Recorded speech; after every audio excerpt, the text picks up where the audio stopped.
It's tragic, really. We all have a story. A dark secret wrapped in emptiness and regret. You know. The Toll. I'm Nancy Simpson. I have a story I've wanted to tell for a while. One that is very personal. My toll, I guess. Well, at least one of them. It's complicated, but I meet strangers all of the time and ask them to tell me their hardest stories.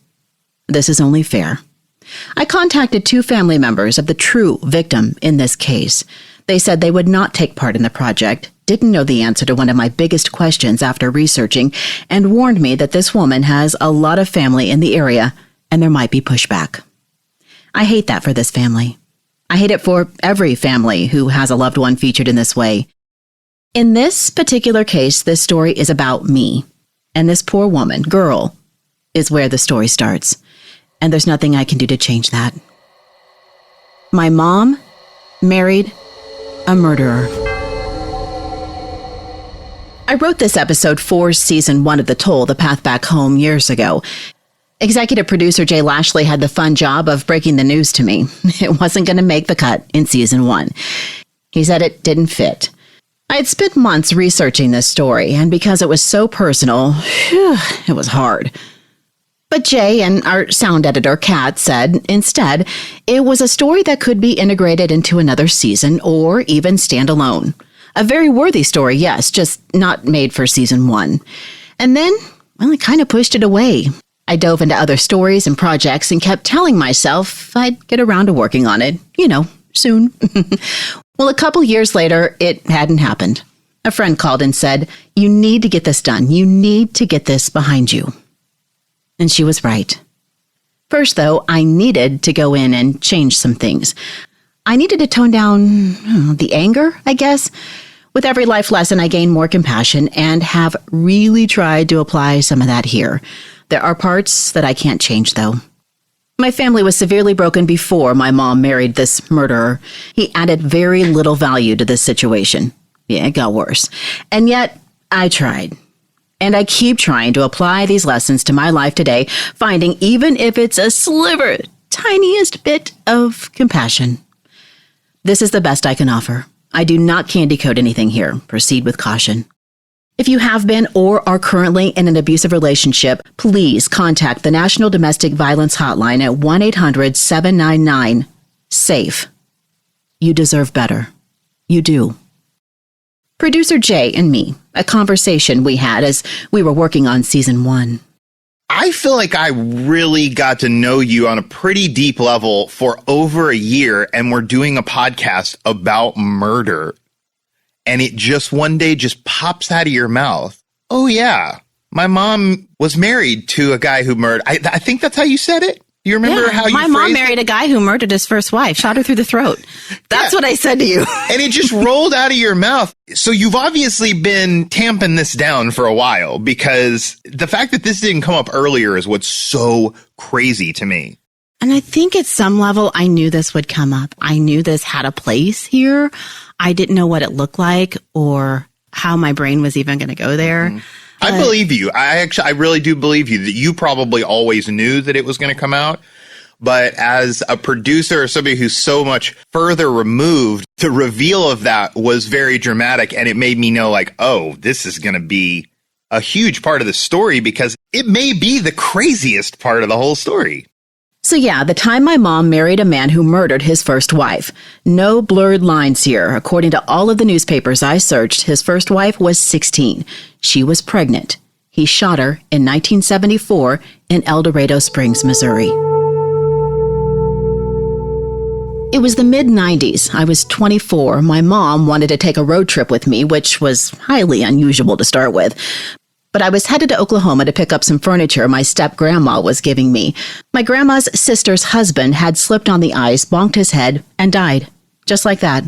He was like an accountant or something and had been cooking the books. Anyway, Grandma was moving in with her sister as that woman worked to put her life back together. So here we were, my mom and me, on this road trip. We loaded up the furniture and we were headed back home. As we're driving home that night, just the two of us, my mom looked at me and said, "I have something to tell you." I said, "You've met someone else and you're leaving Dad." Her mouth dropped. She asked me how I knew, panicked that there were rumors going around town. I can't explain it. I hadn't been home in months, had no idea this was playing out, yet I knew. This happens to me from time to time. I know I'm not alone here. Not sad at this point. My dad was troubled, broken, and for most of it had been awful to her, my sisters, and me. Terrible, abusive, and what we can now see was compounded events triggering his PTSD. He'd been in AA for years, but he needed more help than that. He was very broken. If she was leaving to find happiness, then I was happy for her. We went back to Clinton, Missouri, my hometown, and she takes me to him, her boyfriend. Anyway, his name at this point is Terry. He later changed his name to Jay. As years passed and background checks became a real thing, it got harder for him to find a job, when you've murdered somebody. I think that's why. Later, I also learned, probably hiding from the victim's family. So I first knew him as Terry Greenhaw. And for someone to change their name in the middle of their life sucks for everybody else, by the way. Let me just add that really quick. Anyway, that's what I'll call him through this story. Terry. We stopped at his grandparents' house where he'd been living. He was loud, in your face, and had this, "you're going to like me no matter what, I'm going to make sure of it" kind of push about him. But I roll on. My mom moves out of the rundown trailer on the pig farm with my two teenage sisters and into an apartment in town. Nice. Something my sisters can be happy about, not embarrassed. Starting a new adventure, maybe with less craziness and abuse. And my dad is heartbroken, but he really wanted to be alone for as long as I can remember. So sad this is happening, yes, but not that sad. In the only letter he ever wrote me, he actually said he was thankful the girls had a place to live where they could have friends over and not be embarrassed. That same day, though, Terry is moving his stuff in too. What? Well, I'm not happy. Not only am I not happy, but there's this thing. I don't know what it is, but it's a dark blanket, a feeling. I don't know. People are whispering, acting weird. There's a secret I don't know about, and I've come to really hate that feeling, right? Like in life, in general, this feeling, it's awful, right? People who'd been around a while, who lived in Clinton their entire lives, they knew Terry Greenhaw. He'd been on their TVs, in the paper, all over the news, charged and convicted of murder. My dad, who breaks, starts yelling at me that this guy my family is living with murdered his first wife. I brush him off. I call him crazy, tell him he needs to get a grip. And then I call my mom. "Hey, Dad's freaking out saying Terry murdered his wife and spent years in prison." She gets silent. Finally, she answers, "Well, about that." I told producer Jay this story. My dad and my mom were going through a divorce. She left my dad for this man. And she was introducing him to our family. And then my dad freaked out because, many years earlier, this guy was in the news. Like, we had Kansas City news. This happened in El Dorado Springs. Like, this man, they had her picture on the news looking for her for 2 weeks. And they arrest this guy who's now gonna be moving in with my mom and my sisters. So my dad's freaking out, and people in the community are weird. They're acting weird, and I don't know why. Back then we didn't have Google. You didn't just, there's all the information. It wasn't like that. So when he told me this story, I was sitting at her table in her new apartment after she left my dad, and he is angry. Terry, Jay, he is just really angry, and he's got this newspaper and he slams it down in front of me. And he was like, "I'm telling you that I took my grandpa's truck and I picked up a shotgun out of anger, a shotgun that was never, ever, ever loaded. And I pointed it at her and I pulled the trigger."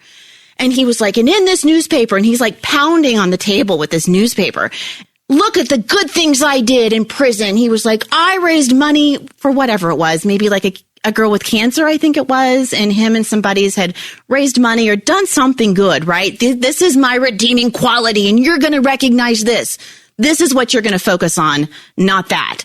And it was just scary and yelling and anger and how dare you question this, And I was young, and I was scared, and I didn't know how to react or what to do, and I never asked about it again. I never asked anybody about it again. Isn't that weird? But it's not weird because I don't think it is that weird, honestly. It's not. People don't talk about it. And that's obviously what I'm finding out through this entire piece is people just don't talk about it. To help answer questions I've never dared ask, I find Terry's sister, Cindy Bathgate. Before I go for the visit, I talked to producer Jay about how nervous I am to meet with her. I've met her before. She's not a stranger to me. Very nice woman. But at this point, I just didn't know the details about someone who had such an impact on my life and family. I did a lot of keeping the peace for the sake of the family. And later in life, my kids called him Grandpa. I think in meeting another person that's been close to him, has probably been affected by his negative actions, but loves him, you're probably going to find a kindred spirit that feels similar of like, wow, this is conflicting to feel this way towards this person. More similarities than differences, maybe? I think so. I feel like psychologically, we all want to feel like we're each individual and our problems are the real big ones. But when we connect with people on a human level, you realize, oh, we're the same. Our problems are different, but they're the same. It's like a different verse of the same song.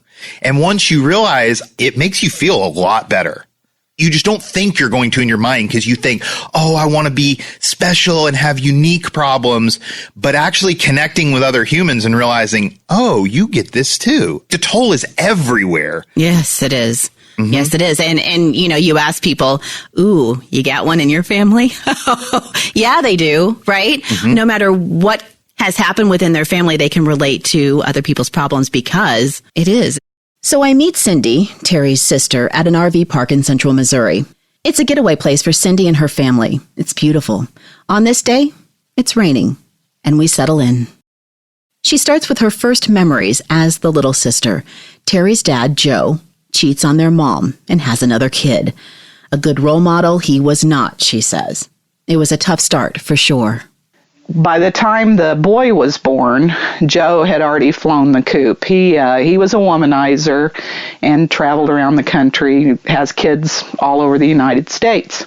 During the interim, while he was married to this other woman, my mother met my dad, Patty met my dad, and they had me. And shortly after they had me, almost immediately, my mother was diagnosed with cancer. And she ended up passing when I was about 4. At that time, my dad had not adopted Terry. So I remember the night my mom died. Terry came in the room and he said, wake up, Cindy. He said, wake up. Mom's gone. She's dead. And I started crying. I was too little to even know what it meant, I'm sure. And my dad heard me crying, and my dad was an alcoholic. And when he heard me crying, he came in the room, and I'm sure I was blubbering something about my mom being dead. So he turned and grabbed Terry and threw him across the room and just started beating the tar out of him. My uncle, we were at my aunt and uncle's house, and my uncle came into the room and separated them and called my grandparents and said, come get Terry. You need to take him. So they did. I think he was about 9. If he wasn't 9, he was 10, but I'm thinking he was about 9 because there was about 6 years in between us. So my grandparents came and took him.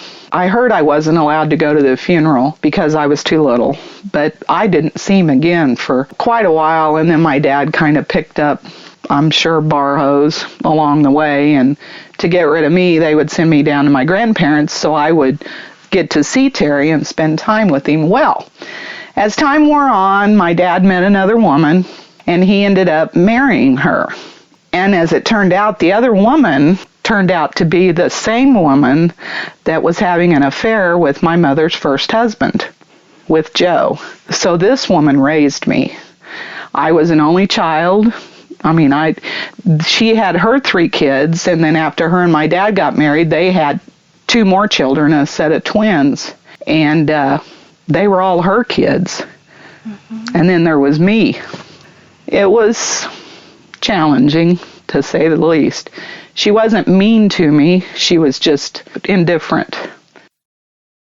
In the mid-90s, as we said, the internet was new. There was no Googling Terry Greenhaw, and I was exhausted with the whole thing. My mom married Terry. Sometimes you don't do the things you need to do because you're exhausted. And maybe down deep, you don't want to know. I'm pretty sure I didn't dig out the details of this murder at the time because I didn't want to know. When my one sister was 16, she got into a fight with Terry. I'll never know how bad it really was. She says he kicked her while she was going up the stairs, and he didn't deny it, said it wasn't hard. I'm not one to sit by with stuff like this. My family was living with a man who had killed someone my sister's age, and I was kind of scared. Eventually, she moved in with me. I took her to Springfield, Missouri, where I was living, and enrolled her in high school. My sister graduated and then took a hard path that has led us to be estranged now for many years. Easy to lay all that blame on her there, isn't it? I played a hand in that mess, too. Watching someone you love battle addiction sucks. We haven't spoken in well over a decade. She has what appears to be a happy life now, and I'm so very happy for her. And I'm proud of her. My other sister, who was 15, stayed. My mom, Terry, and my littlest sister moved from place to place, sometimes staying with his former prison cellmate. My sister liked Les and his wife, and later moved in with the step-grandma with the furniture in Oklahoma. My littlest sister had a rough time and was emancipated from our parents by a judge on her own at 15. That's Pamela from Season 1 of The Toll, The Path Back Home. She's the marketing manager now for The Toll.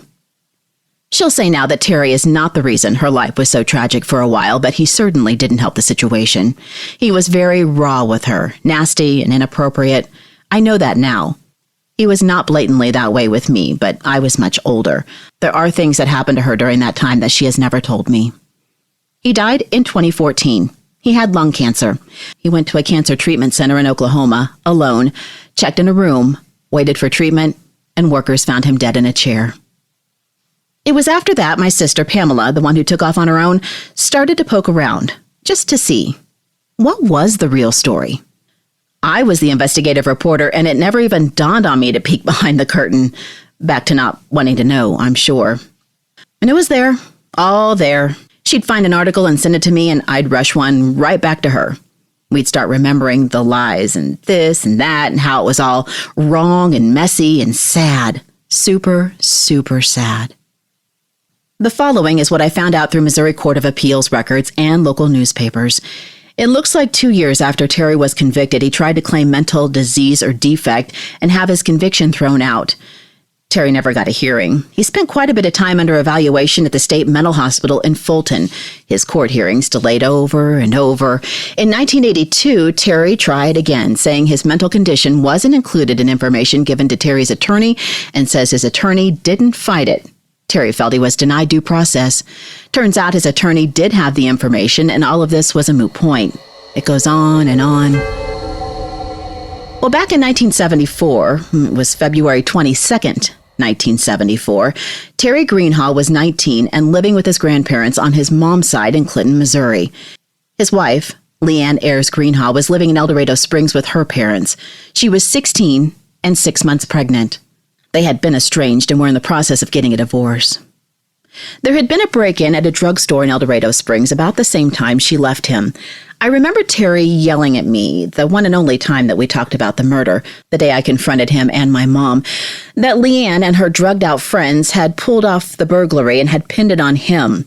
I see in these papers he'd been charged with receiving stolen narcotics, but not blamed in the break-in itself. Sometime before that fateful Friday, the kidnapping, he prepared a letter to his grandparents. In the Court of Appeals notes, it says he wrote he was going to see Leanne at her parents' home that morning, and when no one was around, he was going to kill her, strangle her, or stab her to death.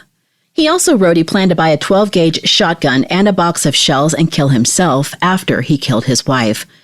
The letter was discovered March 2nd in his grandfather's pickup, more than a week later. This right here is why Terry was charged with first-degree murder. Premeditated, planned out, not heat of the moment in a fight rage killing. All thought-out killing. He told me they'd been fighting and he grabbed his grandpa's gun, which he never, ever, ever loaded, and shot her. Not true at all. I had no idea he was convicted of first-degree murder. He was out of prison. At the point I met him, the murder had happened 20 years earlier. Even as life in Missouri is 30 years, second-degree murder in the heat-of-the-moment murder seemed plausible. Terry had been out for a while, was married again to another woman before he met my mother. Not the case. First-degree murder. That really hit me hard. So February 22nd, 1974, he borrowed his grandfather's pickup truck and headed to El Dorado Springs. Terry was supposed to return it later that day. As he was leaving Clinton, he ran into Walmart and bought the shotgun and shells. Court papers say it was a box of Federal No. 6 shotgun shells. Leanne was well aware Terry was headed her way. She did not want him to come to her parents' house. She left a note on their door saying she had gone downtown to the cafe where her mother worked. Her note, she dated it 2/22/74. So she's in the cafe. Terry gets there about 11:30. They're sitting in a booth, chatting for about 20 minutes, and then leave the cafe together. Leanne tells her mom she has some errands to run and will be back in 30 minutes. Leanne is wearing her gold-rimmed, tinted prescription glasses. An important detail. So she was last seen at 11:30. At about 1:30 that day, a couple of telephone cable installers were working on some lines along a gravel road north and west of El Dorado Springs, Missouri. One of them finds those gold-rimmed tinted prescription glasses on the road. He slips them into his pocket and puts them in his hotel room where they were staying while they did the job. The next morning, Leanne's dad, Robert Ayers, calls police. Later that day, he calls the sheriff's department and tells deputies about his daughter's disappearance after she left the cafe with Terry. This shows how worried he is. Robert doesn't stop there. He calls the Missouri State Highway Patrol and juvenile authorities. Police in Clinton, Kansas City, and the FBI were all alerted as well. In several newspaper articles, it says that Robert, her dad, was a former printer for the Post-Tribune in Gary, Indiana, and the Rocky Mountain News in Denver. He'd probably printed about plenty of murders. Meanwhile, Terry's grandfather reported his pickup missing. Terry was supposed to return the truck, and the grandfather hadn't heard from or seen him since he took off. That night, Terry checked into a motel in Clinton, tells the clerk his vehicle is stuck in the city park. He spends that night and the next at that motel. We jump to March 2nd, 1974, more than a week later. Leanne is the focus of a search by city, county, state, and federal authorities. Terry is nowhere to be found. That's the day there's a break in the case. The grandfather's pickup truck is found stuck in a field in Clinton. Court papers say inside the truck was a Federal No. 6 shotgun shell, empty, and Terry's letter to his grandparents. 2 days later, March 4th, 1974, the Cedar County Sheriff's Office issued an arrest warrant for Terry Joe Greenhaw. Yes, his middle name isn't even Jay. Up until now, I thought it was. Anyway, a bolo is entered into the National Crime Information Center's computer. 1974. 4 days later, March 8th, the telephone worker, still working in the area, provides the next break in the case.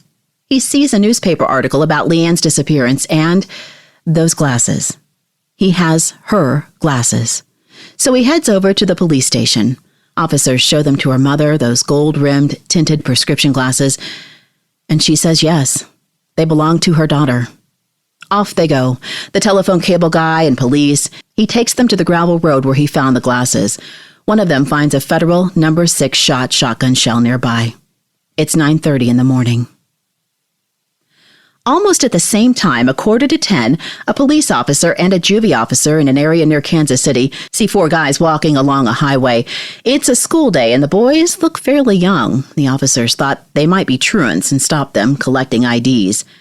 Terry's gotten away with this for more than 2 weeks now at this point.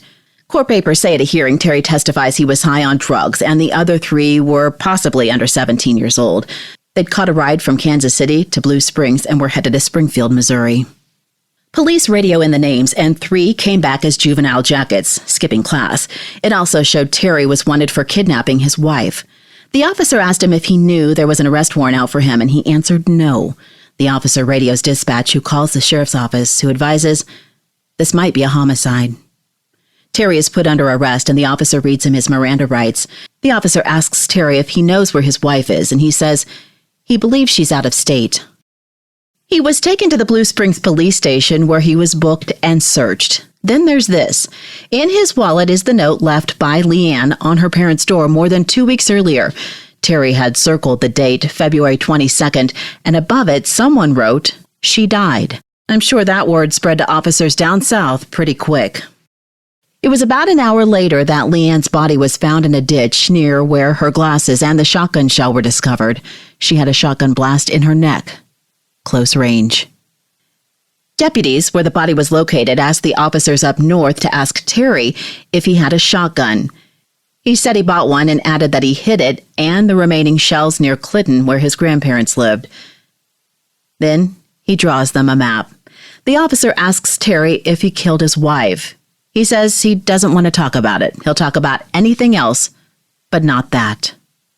Detectives find the murder weapon and shells. Ballistics show the empty shell found near her body was fired from Terry's new shotgun. The court papers don't say who actually located her body. Police, deputies, the telephone lineman? No. The newspapers say it was her brother, Richard. Ricky. The paper says he was 19. Terry Jo Greenhall was charged and entered a not guilty plea, and then that not guilty by reason of mental disease or defect.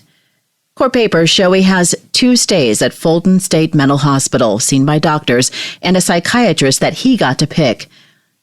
His expert says he's crazy. The state's expert says no. He argues over the ballistics test conducted by an expert with the Missouri State Highway Patrol from the crime lab. In the appeal in 1977, Terry fights, claiming unlawful seizure while being stopped with his buddies, and he wanted the note in his wallet thrown out as evidence. Denied. Again, this is an appeal after the trial. The appeals court doesn't agree with any of his arguments. It's pages long, I'll spare you. There's another part where I have to laugh, back to him filing all of these appeals himself. It's written, quote, "Again, we are confronted with the point failing to inform us what action or ruling of the trial court is sought to be reviewed." Well, it's like the court workers are lost in his requests. Also lost? His sister, Cindy. She's in middle school when this all plays out. The murder. Well, at our school, we had a library, and they had local papers from the area, and because I lived so close to him, the Clinton paper was in our school. And I went into study hall one day, and I saw the story and the pictures that they were looking for him. That's how you found out? That's how I found out. The library at school? Yes. Had his picture in the paper? Yes. And the murder scene, and I remember it. And I would go in faithfully after that to keep up with the story to see what was going on, because you didn't talk about it at home. Did people talk about it to you? People didn't know that we were related, so my good friends did. We talked about it, but for the most part, nobody knew. It was a big secret. So maybe you were 13, 14? Whatever I would have been in junior high, yeah.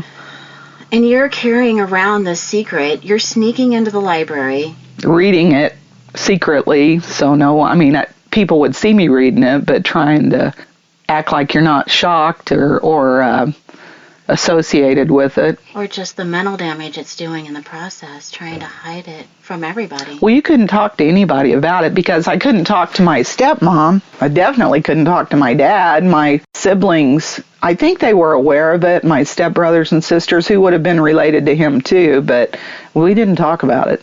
Nobody talked about it. Up until that point, she says she saw Terry about once a year. With all of the weirdness of the family tree, he wasn't welcomed, and any time he showed up to visit Cindy at her dad's house, they had to stay outside, and it was always high anxiety. She says Terry longed for a family that wouldn't have anything to do with him. I know that my grandparents spoiled him to the best of their ability, but they weren't well-to-do by any means, but they would have done without so that he would have had what he needed. My uncle also helped. He would send money and help with whatever he could to make sure that he had nice clothes to wear and everything. But I do know when he was a teenager that he got heavily involved in drugs. And back in the 70s, that wasn't uncommon at all. And the circle of friends that he was running with, I know when he was younger, he was in the Boy Scouts and everything. He went to church. My grandparents did everything they could to make sure that he had everything he could. But the thing with Terry was, and he told me this, he always felt like an outcast because he was never allowed to be around his family. And, it wasn't just me. He had half brothers and sisters There was 3 of them that were his half-brother and sister that lived in the same house I did that didn't have anything to do with him. And honestly, I don't even think they knew that he was their brother until they got older and after this had happened with him. So he felt like he had all this family, and then here he was, and he wasn't allowed to be a part of it. So he got involved in drugs really, really bad, and he wound up going and joining the Navy. And while he was in the Navy, and I have a letter of this somewhere, he was booted out of the Navy because he tested positive for drugs.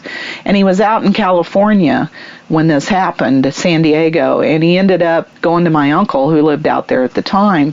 And my uncle took him in, but he told him he was going to have to get a job and work. Well, he wasn't real work brittle, and he didn't get a job. He just wanted to party on the beach, and he got involved in more drugs, and my uncle ended up, I think, buying him a one-way ticket back to Missouri. So he had a very troubled childhood, but it was self-inflicted, I feel like. He was a victim of his circumstances, and I'm not making excuses for him. He just never could be happy with living with my grandparents, as good as they were to him. So he was back in Missouri. He came back to Clinton, moved back in with my grandparents again, met Leanne, and I remember they came to the house one time, and I met her. I don't have any specific memories about her other than she was quiet. She was tall and thin. I mean, that's the only memory I have of her, and sometime right after that, they got married. Cindy talks about the day Terry admitted to the murder, the one and only time. He'd always denied that he'd ever done it. Always denied. And Terry always liked to put himself in a good light. I mean, I could usually see through it, and I had read enough to know that he could have denied all he wanted to, but I never believed he was innocent, ever. There was just too many things that pointed to his guilt. So years later, he had gone to California to see my uncle or something. I don't recall the circumstances, but he had flown back to the airport in Kansas City, and I went and picked him up, and we were driving home. And he'd always told me outlandish stories about how, well, they needed to look for this guy because he's the one that did it and blah, blah, blah. And the guy that he had said did it was supposedly a boyfriend of hers, and he was the one that had actually done it. And Terry tracked him down later and ended up pushing him into there was some kind of a foundry or something. I mean, it was a far-fetched story. Some kind of a foundry in El Dorado, and he had found him and pushed him into the foundry, and he would pay for it and never talk to anyone again. Supposedly, Terry had told me he'd killed him. Well, I never believed it. So anyway, I go pick him up at the airport. We're coming home, and he started talking, and he said, "Oh, I'm only going to tell you this one time." This is his story of what happened. He said that he had married Leanne, and they were having problems, and they had separated, and he'd moved back in with my grandparents. Leanne, I think, was living with her folks. I'm not sure. Anyway, he found out that she was pregnant. He said he thought, oh my goodness, this is great. This baby will have a chance at having a family that I never had. We can work this out. I can be the dad, she can be the mom, we'll be a family, and it's something that he never had. I mean, that was his exact words. This baby will have a chance at a family that I never had. This is his story. Now, true or not, I don't know. So he decided that he would go try to work things out with Leanne. He goes to the restaurant where she was working, picked her up, and they went for a drive. He was in my granddad's truck. And they drive down this gravel road, and they're talking, and they're getting high. They were smoking dope, is what he told me. They're driving down the road, and they're talking, and she told him, yeah, she was pregnant. And she said, but the baby isn't yours. And he said, in that instant, he said, I just snapped.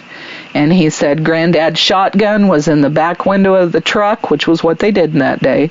I took the shotgun and I used it. That was his exact words. I took the shotgun out of the back window of the truck and I used it. And he left her laying in the ditch and left. And he never told me again. I believe that was true. Only it wasn't. I tell her how the newspapers and court papers all say he planned the murder. Can you imagine what it took for someone to knowingly go, knowing what he was going to do, and play Mr. Innocent and get her to go with him, knowing full well what he was going to do. And he did know, because you said he left a note. Can you imagine what that took in his mind to follow through with that and do it? That is just sick. She just didn't have any idea what she was dealing with. Cindy gave me the wedding pictures, Terry and Leanne. Well, I just found them. I think I've seen them in the past, but I just found them again the other night, knowing that I was going to see you. And I remember coming across them, and really my only thought was, I think Nancy would like to have these. I don't have a lot of thoughts about them because I wasn't there, and it wasn't an event that I participated in, so I don't know. She was quiet when you met her? Very quiet. Very unassuming? Yes, very quiet. I don't even know that she even spoke when I seen her. He likes those kind of women. He likes women that he can control. Leanne is wearing those gold-rimmed tinted prescription glasses, and they're cutting the cake. Cindy, Terry's sister, talks about going to the prison for the first time to visit him. I'm fascinated. Somehow, I think it was when I turned 17 and I moved out of the house, I got with my grandparents. They took me to see him in prison. You remember that? Oh, yeah. I remember that. Yeah, I remember going. What was that like? Scary. Man, that prison was scary. First of all, you had to be approved. Of course, I had to have a different post office box so nobody would know that I was getting mail, because he started writing me letters to my post office box. And I can remember going into the Jefferson City Penitentiary, and it was scary. You'd go in and you couldn't have any belongings, and there'd be this room about the size of an elevator, and this door would clank open real slowly, and then you'd go in this elevator-sized room, and then it would come behind you and clank, and like boom, you're in there, and then the other door would open, and then you'd walk across the hallway, and then there'd be another door, but then we go in this great big waiting room, and there'd be all kinds of prisoners in there visiting their families and stuff. It was strange. I don't know that it was scary once you got in the waiting room, but it was hard for me to keep my eyes on the conversation because there was a lot of stuff going on in that room. He would come out, he'd have like gray pants and a white shirt on. We'd sit there and visit, and you had to use the vending machines. You couldn't take dinner in or anything like that. So my grandparents would always have plenty of coins for the vending machines, and we'd eat potato chips and pop for lunch or whatever and sit and visit. And he always had stories, this guy over here, see him over there making out with his girlfriend. Well, he's got a girlfriend in here. And he had all kinds of stories. Terry always had a story. Always. And one time after I was married, I remember going with my husband, and we took our daughter, and he got to meet my daughter. She was probably 2. He got to meet her in prison. How many times do you think you visited in prison? Probably altogether maybe 10. After 14 years in prison, he was released. Cindy says she just wanted more from her brother. Wishful thinking. I just thought he would be a brother, he would be a mentor. I'm kind of stupid thinking that, but I thought he would be an uncle to my kids. And he gets out of prison, and it was just like he didn't want responsibilities. And we had some grandparents that were aging, and my uncle was in California, my mom was gone, and somebody had to look after the grandparents, and he just didn't see that he needed to do any of those responsibilities. But I thought he would spend time with my kids, and he didn't. The only thing Terry was interested in taking care of was Terry. That was just how he was. He really did not have any responsibilities towards anyone except himself. We tolerated him. When he would come around, he would be Mr. Big Shot Loudmouth, trying to tell me what to do and how to do it. And you need to do this and you need to do that. Well, I've got a husband, 3 kids, and a home, and I've never been in prison, so you don't have any right to tell me what I need to do. But I never told him. I just listened to him and pray that the visit would be over and he'd go on back to wherever he came from. He was all about flashy cars and how much things cost and who had the best of this, and he was always trying to drop names. And one thing I remember, he had a subscription to to a yachting magazine. Like he was going to buy a yacht, and the guy couldn't keep a job. He had stacks of those yachting magazines in the house when he died. I found in a letter to his grandparents that he started getting those in prison, a gift from his Uncle Wayne. He was also obsessed with an idea he had about a generator. He would actually quit his job and tell my mom he had to spend that time gathering investors. Everyone around him lost hours and hours of their lives listening to him talk about that generator. It's really all he talked about. Producer Jay and I talk about my anxiety throughout this piece. My bar was so off, right? My measuring stick is crazy off from my upbringing. My dad's nuts. My mom was checked out, So just the level of where to measure this anyway, off the charts. I mean, I didn't have a chance. But, just being young and being naive about the whole thing and, finally actually seeing my mom happy. That was kind of weird, too, because my mom had been in such an abusive relationship, my whole life with my dad. And it was just nutso anyway. And she's like, oh my gosh, I found somebody who will pay attention to me, who tells me they love me. And to see her kind of lighten up like that, you're like, oh my gosh, like good for you, Mom. We were happy when my mom left my dad. Happy. We were just didn't know where to put that in our brain because then she met this guy. We didn't know it at first. And he ended up being that guy, right?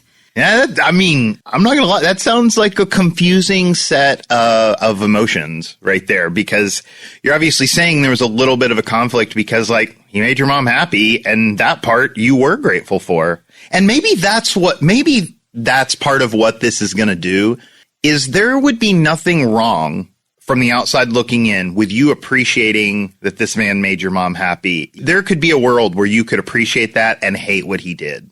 Those are not exclusive ideas. And I need to add very quickly, he was a very good grandfather to my kids. He was, because he was so loud and so on all the time. He was the grandpa that was on the floor rolling around, wrestling and having fun and go-karts and roller coasters and whatever crazy thing they wanted to do. My kids loved him. He would buy them guitars and buy them the neatest gifts because he was a kid in his mind too.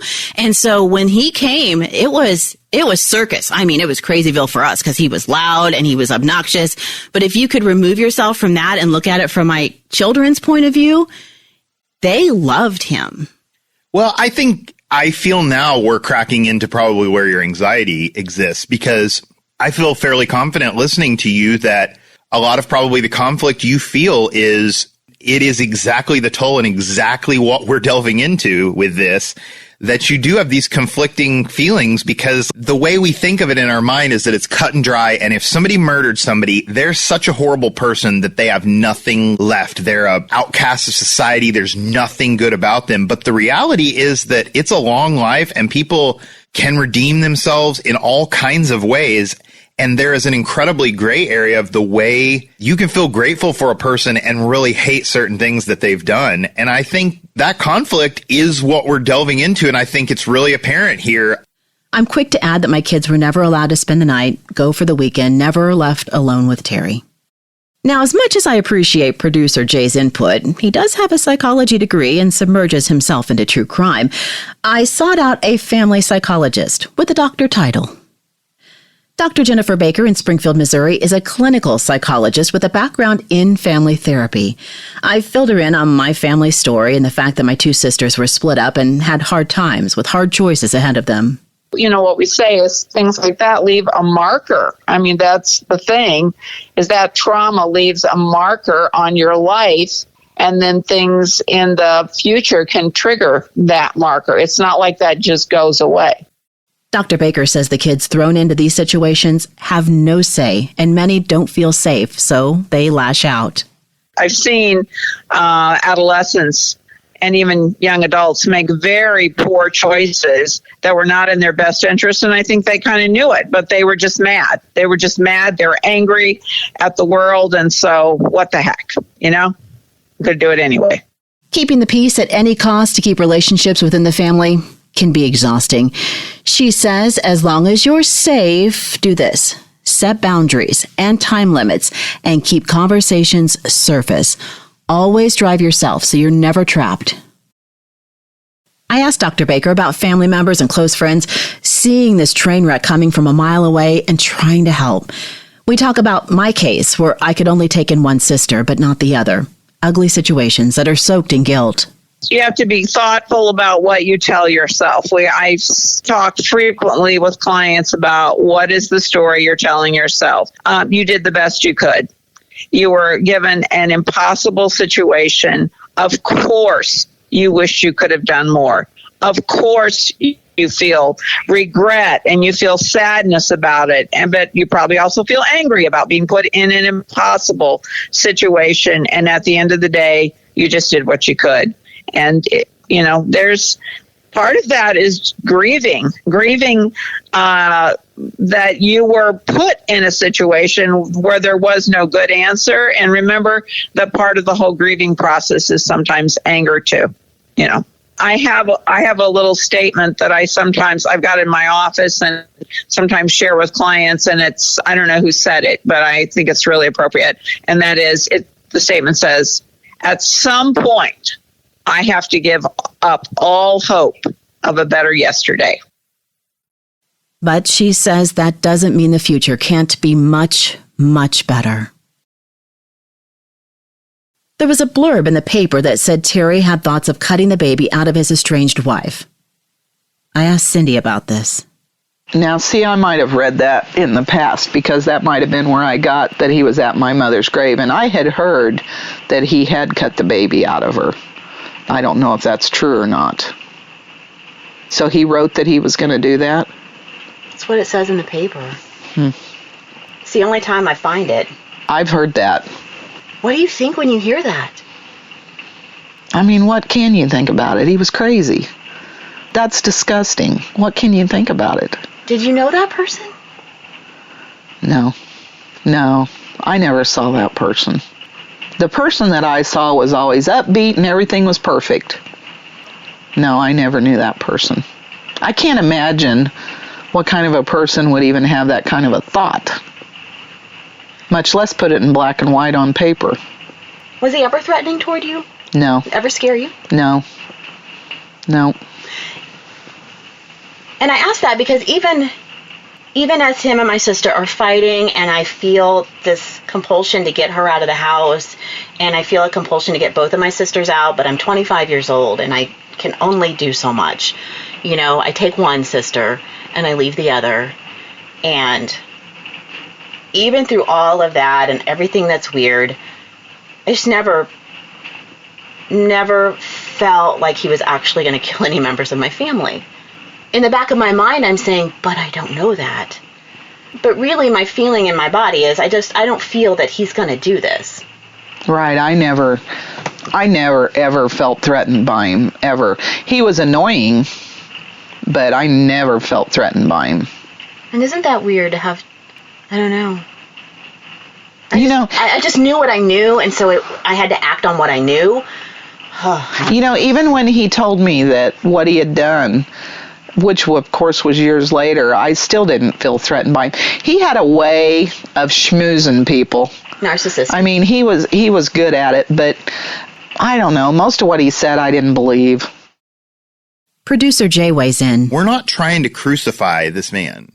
That's not our goal here at all. As far as the government is concerned, he's paid his due. I mean, he is square with the government. Totally square. And he obviously has redeemable qualities, and I can obviously see that conflict in you, and I think sharing that is powerful. People do bad things, but that does not mean that anybody really is all bad. The same way that nobody asked for this stuff to happen to them. And you just have such a good story to share that really makes you credible to talk about the other people's story.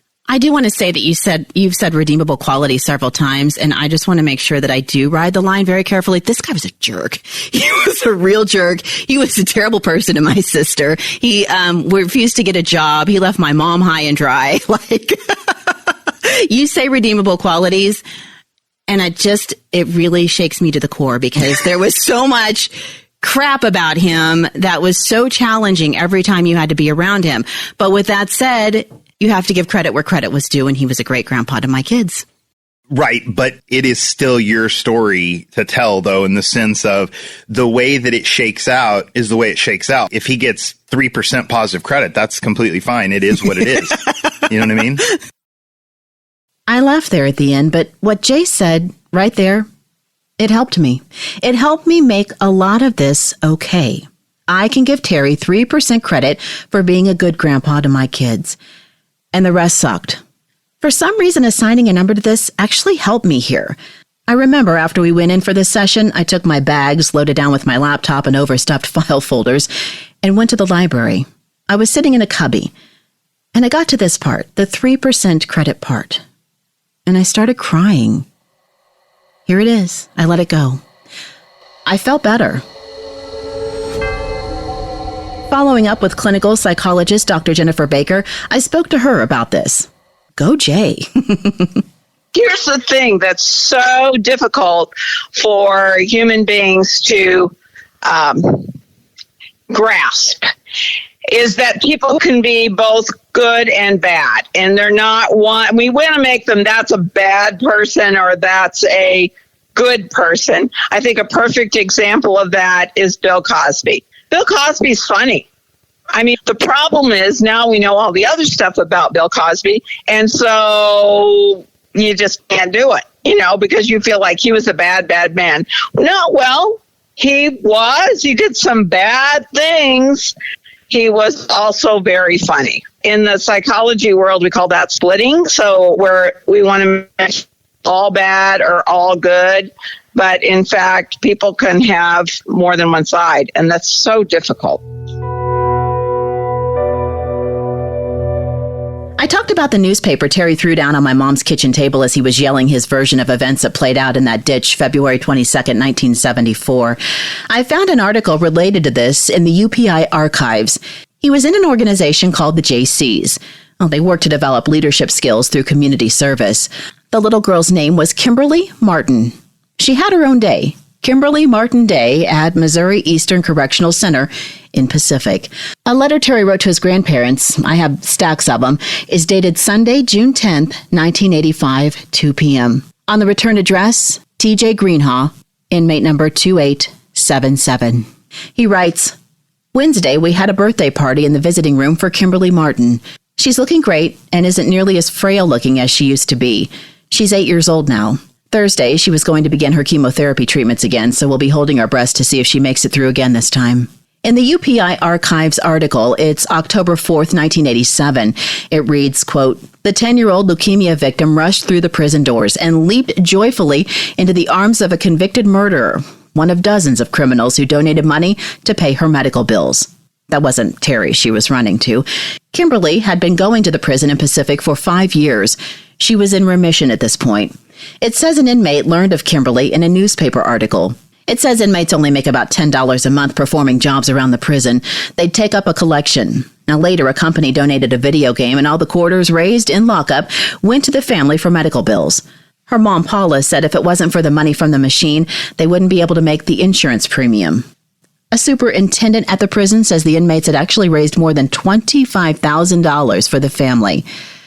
So that part of Terry's story was true. I have pictures of him with other inmates, one gathered around a table for a JC meeting, another all lined up for a group photo. He's wearing gold-rimmed, tinted glasses. Cindy, Terry's sister, wants to find the good. It's hard. You came into it after the fact. I lived it. And I was always rolling my eyes. In my mind, he was just a person that you rolled your eyes at, for lack of another word. He was just hard to believe. You knew he was lying. I mean, if he opened his mouth, lies were coming out. You knew it. But he was my brother. I don't know. I think I just felt an obligation to my mother that I had to be friends with him. Not that he ever did anything for me, because I don't recall that he ever did anything for me. He was my big brother. He should have been. He should have been looking out for me. And you know what I mean? Not that I needed to be looked out for, but instead of me always having to answer for him, he should have been responsible. But he never had a responsible bone in his body. He just didn't. And my kids deserved an uncle, but they never got it. They were the same way. When he left, it was, whew, thank God he's gone. Isn't that horrible? Did he have any redeeming qualities? Well, he could play music. He could play music.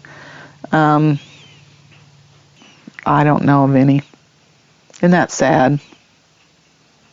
He never was a big brother. I can't think of any redeeming qualities. I really can't. He loved my grandparents. I do know he loved my grandparents. But she's quick to reflect on her own life and her own decisions. I changed my life. I didn't let it drag me down. One thing, I had some aunts that were really good to me, and one of them passed away several years ago, and I remember thinking, I have looked for family my whole life. And that's so stupid because I have a family. I don't have to keep looking for a family. I have a family. I made my family. And I've got a husband, I've got kids, I've got grandkids, and a wonderful life, and I don't have any complaints. It's been hell getting here, but I'm here, and I succeeded, and I'm not rich by any means, but I am comfortable. My brother strived for what I have, and he could have had it, but he always needed more. He wasn't ever happy with what he had. It always had to be more. It always had to be bigger and better. And he looked for family, and he never got it. But he was looking the wrong places. I looked for family, and I made it. So We head out to the cemetery to visit Leanne's gravesite. Cindy actually searched it out long before I started asking questions. I was really troubled last year. For some reason, it was just troubled, for lack of better words. And at the time, I couldn't get closure. And I remember I went into my bedroom one day, into the closet, and there was a sack in the closet, and I was looking for something, what I thought was in the sack. And I picked the sack up and I opened it, and it wasn't at all what I thought it was. It was a receipt from when my brother was born with how much it cost and everything. And it was all kinds of mementos from him, and I did not know that sack was in that closet. I had no idea it was in that closet. I had never seen what was in that sack. And I got to going through it, and it was like, oh my gosh. There was a lot of mementos from him, some pictures, letters, all kinds of stuff. And it just kept weighing on my mind. It was around sometime between Christmas and Thanksgiving. So I thought, well, I need to get some closure on this, so I'll go buy him a stone and put it on his grave. And I tried to get his ashes, which didn't happen. But I got the stone set, but I didn't get closure. And I'm like, what is going on? And then I come across some court papers, because I've got all my grandparents and uncles' personal belongings. And I got to reading these court papers, and it was about what he had done. And I just couldn't get peace.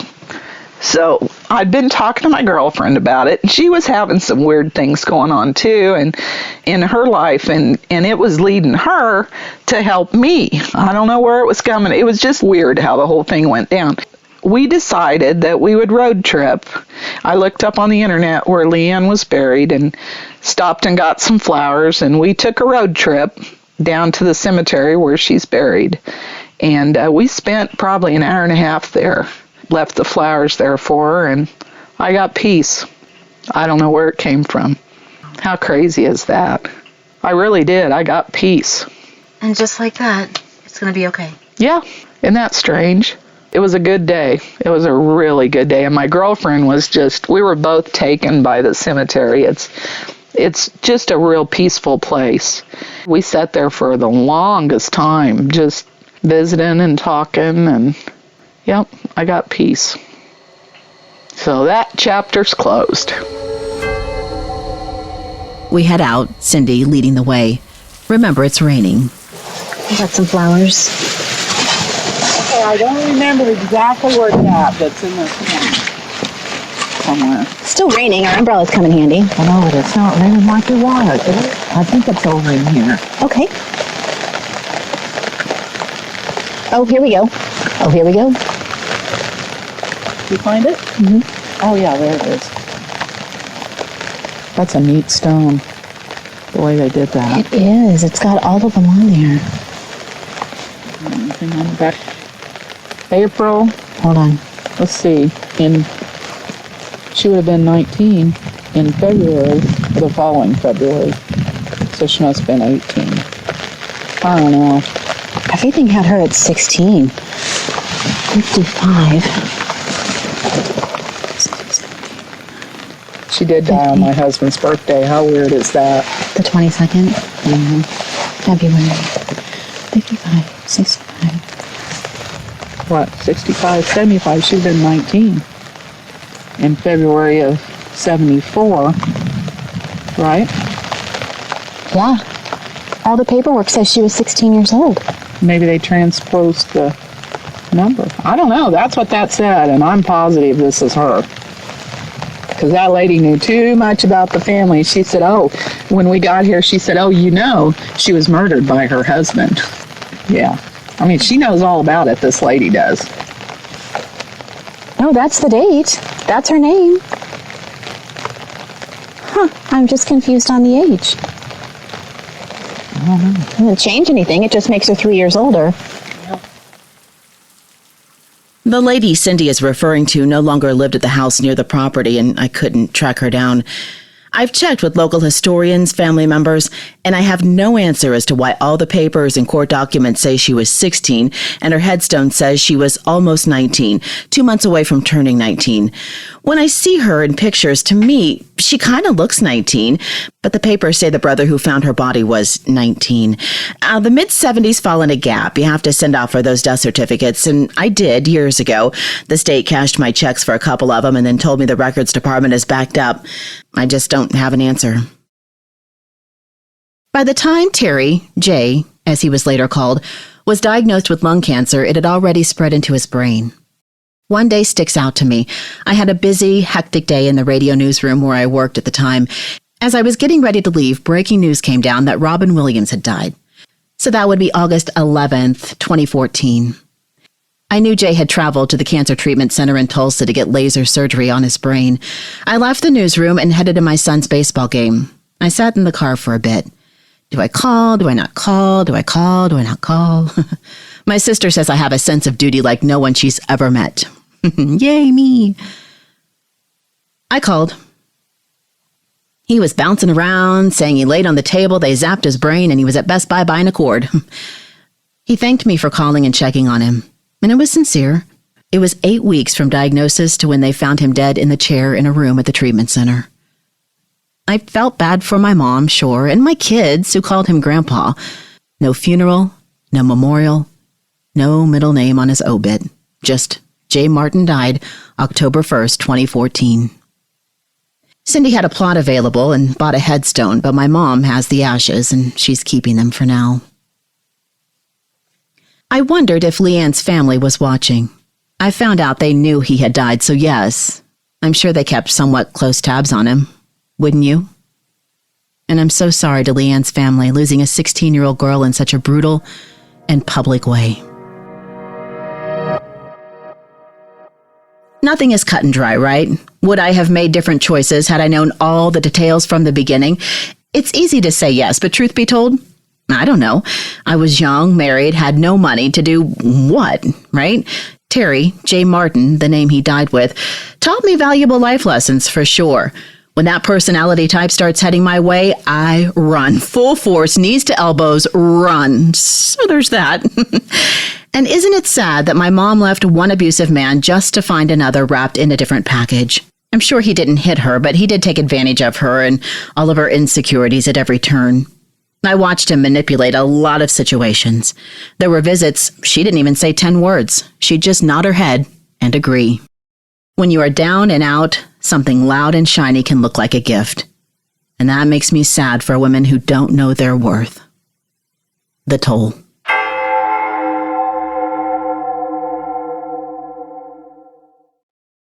National statistics concerning domestic violence are staggering. It's tragic.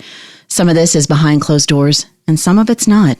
If you need help, please take the first step towards safety by calling the National Domestic Violence Hotline at 1-800-799-SAFE. The Toll Podcast is a production of The Toll LLC. Co-creator and host, Nancy Simpson. Co-creator and executive producer, Jay Lashley. Technical producer and audio editor, Kat Morgan Gaines. Marketing manager, Pamela Shelby. Web design and digital creative director, Shelby Powers. Original music by Jay Lashley. Reproduction or use of any part of this podcast without the expressed permission of The Toll LLC is prohibited. We have pictures related to The Toll, My Mom Married a Murderer, at thetollpodcast.com. If you enjoy The Toll, subscribe, rate, and share. Thank you.